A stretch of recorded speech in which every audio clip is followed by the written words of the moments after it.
কাল ছিল লোকনাথ বাবার তিরোধান দিবস।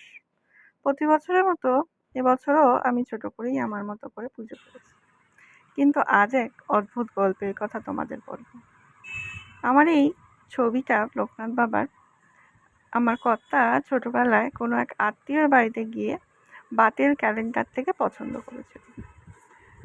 তো নিয়ে আসার জন্য সে বায়না করে।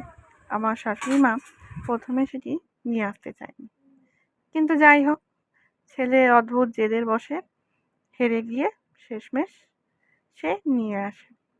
এবং এটা এত বড় ছবিটা ক্যালেন্ডারে যাতে ছিঁড়ে না যায়, তাই উনি এই ছবিটা বাঁধিয়ে ওর ঘরেই, মানে বর্তমানে আমি যে ঘরে এখন থাকি সেই ঘরেই টানিয়ে রেখেছিল। দীর্ঘ বছর কোনো পুজো আর্চা করেনি ছবি। কিন্তু আমি খুব অদ্ভুতভাবে, যেহেতু ছোটোবেলায় বড় হয়েছি এই পুজো দেখে আমাদের বাড়ি, আমি এই বাড়িতে এসে এই ছবিটা দেখে আমি লোকনাথ বাবার পুজো শুরু করি আমার শ্বশুর বাড়িতে। সেই থেকে আজ বিয়ে হয়েছে যত বছর, প্রতি বছরই